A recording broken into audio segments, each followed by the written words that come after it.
What's up, everybody? Welcome to Design More, Despair Less. Right off the bat, if you're not following, please follow me on X and on Instagram and subscribe on YouTube. That is the best way to support what I'm doing with this podcast. So, I want to dive into an old movie, and I promise it'll all relate back to design and to not despairing. It'll all connect in the end. But this old movie is called Chitty Chitty Bang Bang. I don't know how many of you grew up watching it. It was definitely a classic for me, something that we watched quite a bit growing up. And I remember it was kind of creepy. There's like this creepy child snatcher guy. And yeah, there was a lot that stuck out in my mind as a kid.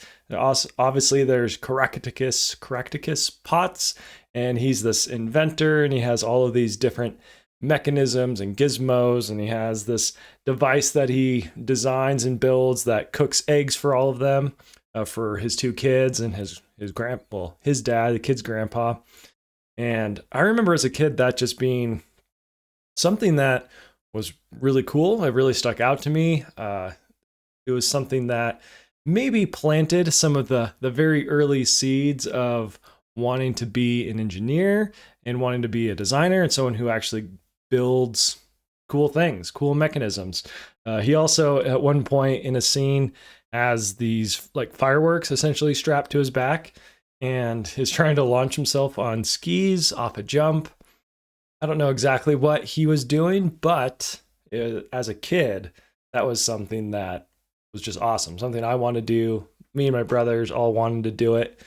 So that was a movie that we watched quite a bit growing up, but I hadn't seen it for, I don't know, probably 10, 15 years. And then my wife and I, a few months back, just randomly saw it pop up on Amazon Prime and decided to, give it a go, have a little bit of nostalgia, and watch Chitty Chitty Bang Bang. And after watching it again as an adult, I realized there's a lot of like gold in this movie. There's a reason why it's a classic, right? And in particular, there's a song where it's at one point where I think they're kind of in this imagination. Caractacus Potts is telling a story about Chitty Chitty Bang Bang and pirates, and they have to go to this castle where their grandpa has been captured and being held. And anyways, at one point they're in the dungeon of this castle where Grandpa Potts, I don't remember his first name, is being held, and the king of this place wants him to design a flying car because he had seen the flying car, Chitty Chitty Bang Bang, at one point off the coast when they were on a pirate ship. It sounds crazy. So if you haven't seen it, trust me, it is crazy, but it's better than how I'm describing it. But anyways, at this one point in this scene, the grandpa starts singing a song with these other people who are trapped in this dungeon as well. And they're all being tasked to invent different things. And that's why some of them have been there for, years and years and years.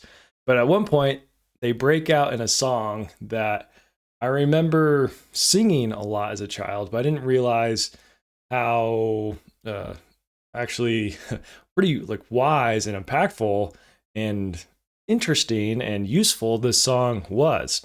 So I want to go through that song. And again, if you haven't seen the movie, you have to watch it. It's on Amazon Prime. Go find it.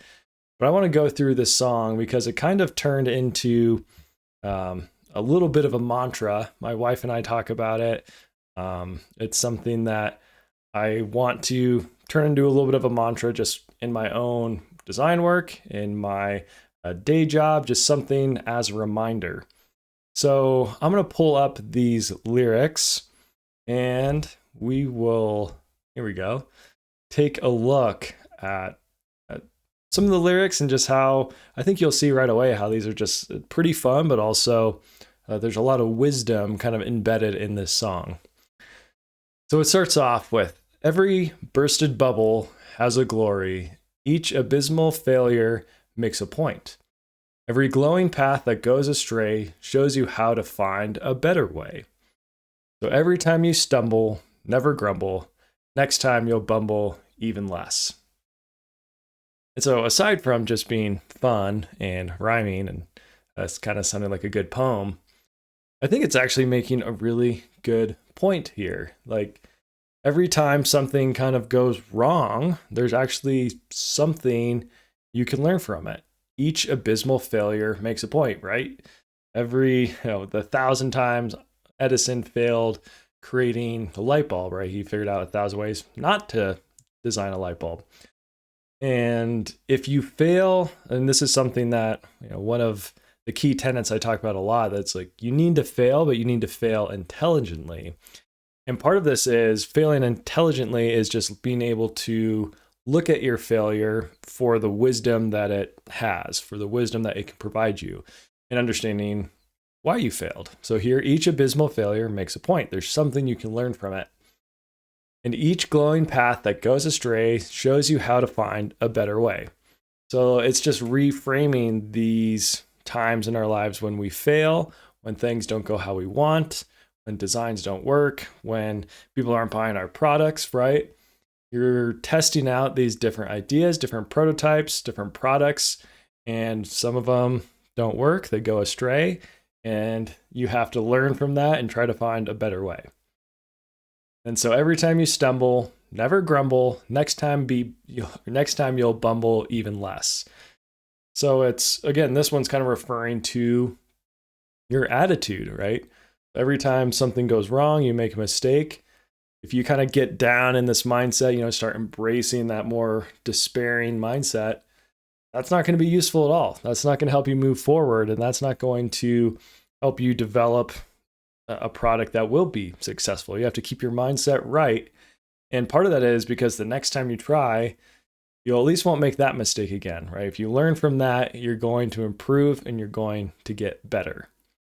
And so then it goes into the chorus, for up from the ashes, grow the roses of success. And so it's up from all of the ashes of things that have failed, things that have maybe literally or figuratively blown up.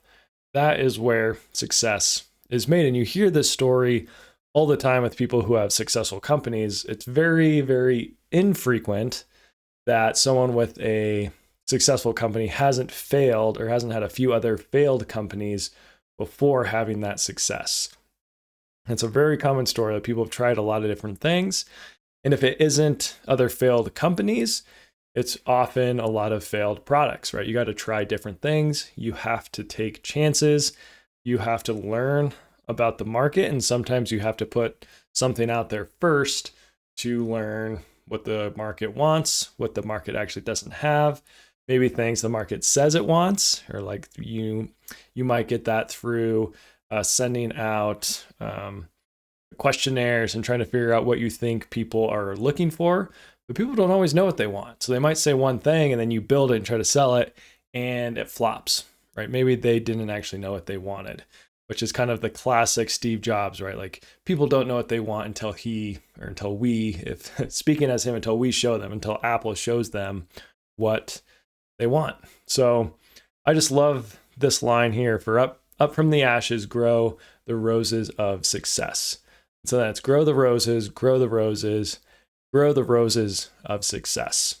So that's kind of the mantra that I've been thinking a lot about. It's like, grow the roses. How do you look at the difficulty, the late nights, the striving, the failed prototypes, the failed tests, the failed products, and how do you use those to build up that next product? How do you use it to make yourself a better engineer, a better designer, a better coworker, and use that just to keep building until you reach that product, that company that is successful. And so, yeah, that's just it's a fun visual, and it's also just, it's a fun song to sing as well. Just keep it kind of playing in your head. You can also find it on Spotify. I haven't found the original song from the movie anywhere else. Maybe it's on YouTube somewhere, but you can find versions of it on Spotify. But then the next line here, for every big mistake you make, be grateful. Hear, hear. That mistake you'll never make again. No, sir. Every shiny dream that fades and dies generates the steam for 2 more tries. Oh, there's magic in the wake of a fiasco. Correct. It gives you that chance to second guess. And so here it's just more, kind of right along the same lines that you need to reframe your mindset, and for every big mistake, be grateful. And that's a difficult one to do, right? It's very easy to despair after making a big mistake. But that small, subtle shift and just being grateful for that, it kind of changes your whole energy moving forward on the next design and improvements and working on that next product. It's actually a very simple statement, but also a very powerful statement if you can learn to embody that and actually live it out in the course of your work. And yeah, it says this mistake should make you grateful because that mistake you'll never make again. And odds are, if you make a big mistake, you're very, very unlikely to make it again, as long as you are aware and learning from your mistakes and documenting things. That's a big thing in engineering. Make sure you document it, right? Then it goes on, every shiny dream that fades and dies generates the steam for 2 more tries. And that's something that it might not generate that steam, again, if your mindset isn't in the right place. But if you approach it with this mindset of grow the roses, of up from the ashes, that's where you're going to grow the roses of success. That's where success will come from. Then when your dreams fade and die, you can actually use that to build up energy and steam and persistence and resilience to keep on trying. And so then it goes on back into the chorus, talks about a few famous people who had some famous mistakes, some famous issues, disasters. It also kind of reminded me of this book. Here, I'll switch back to the full screen. A book that I highly recommend people read. It's called Brilliant Blunders by Mario Livio. And yeah, so basically the subtitle is From Darwin to Einstein, Colossal Mistakes by Great Scientists That Changed Our Understanding of Life and the Universe. And so this book talks about a lot of mistakes that were made by Einstein and Linus Pauling and Lord Kelvin and some of these just very famous scientists, and how a lot of their mistakes or blunders ended up either leading them to something that was a huge breakthrough, or motivated them, kind of put them on this path towards success. So it very much relates to this. They had this pile of ashes of something that they thought, oh, I just got this all wrong. I messed it up.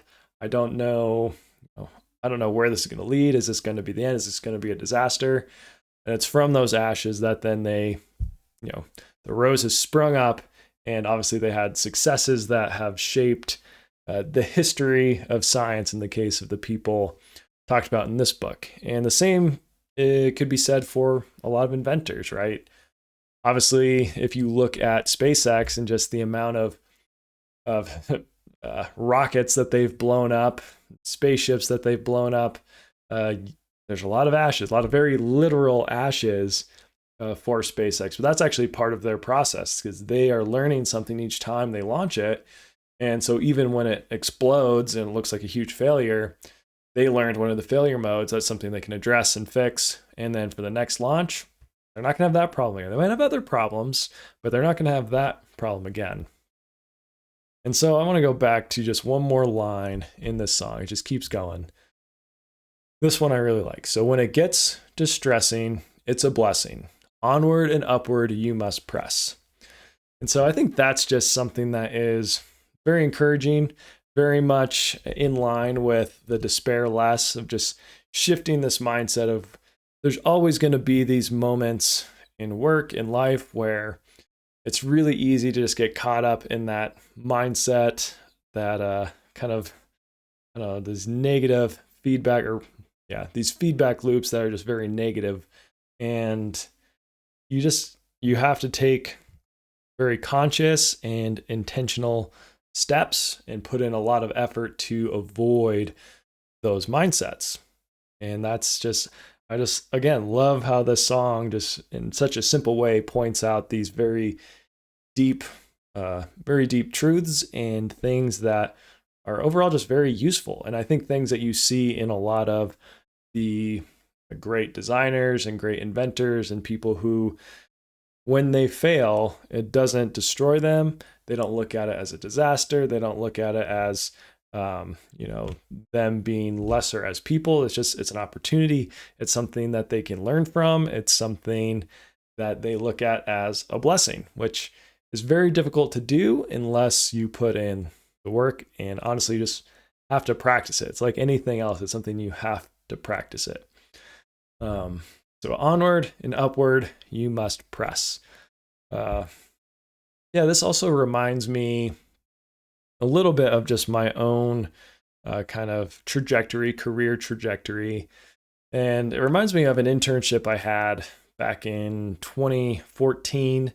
And I was just got out of my junior year of undergrad, heading into senior year. And that summer, I interned with the Naval Surface Warfare Center Corona Division in Southern California. And I remember I was working in this hot Connex, like this big, kind of looks like a trailer. And there was no AC unit. The AC had just gone out. And it's Southern California, middle of summer. And so it's really hot inside this thing.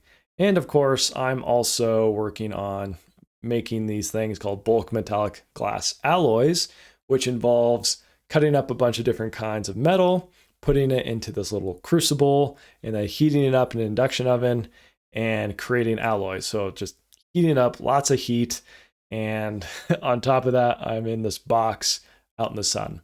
A very memorable experience in a lot of ways.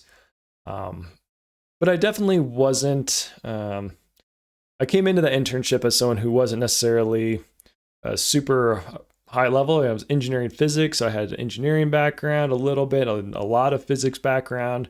But I think the person I was working with, who was kind of running the internship for me, at least running the project I was working on, was perhaps expecting a little bit more. And so I was pretty green, didn't really know exactly what I was doing, but I was just trying to work hard and be productive.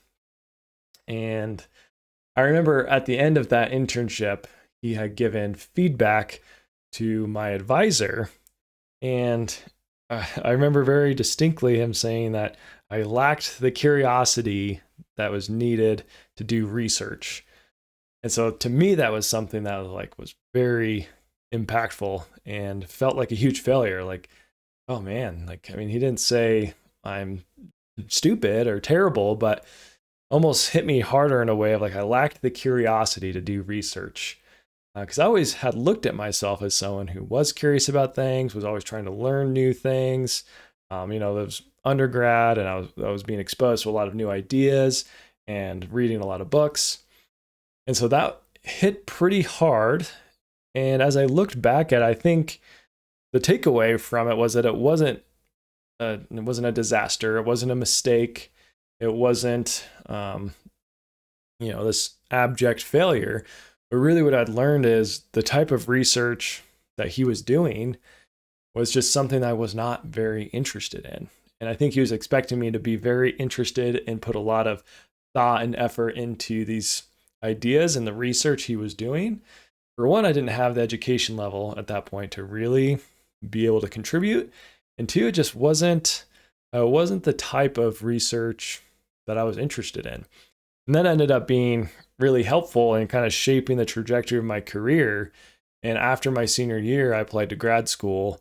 And instead of going into material science, which I had thought about, I decided to go and get a master's in mechanical engineering with a focus in design. And that kind of, leads me here where I'm hosting a design podcast and talking about design stuff all the time and have all of these design books on my bookshelf.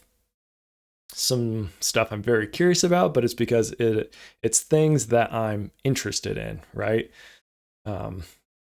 Often, in that case, it was just a sign. Like, I didn't seem curious because it wasn't something that was interesting. It wasn't something that was capturing my attention.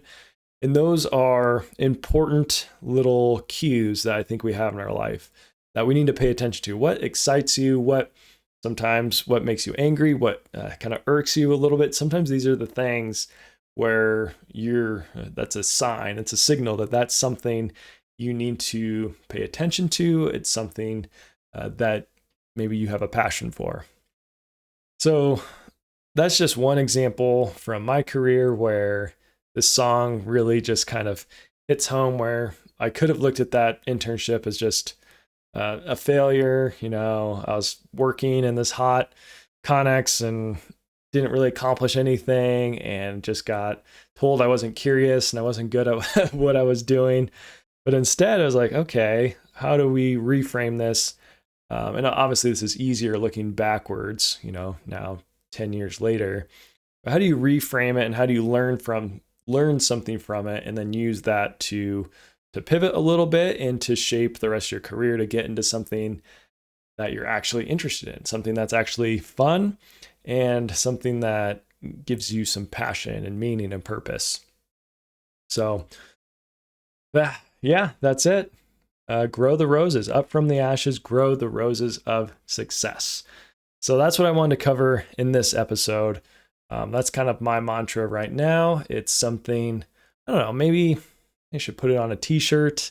I feel like it's something that needs to, I don't know, it needs to be on a t-shirt or a sweatshirt or something, a bumper sticker, anything like that. So we'll see. If you're interested in something like that, maybe I'll have to make a design and throw it up online.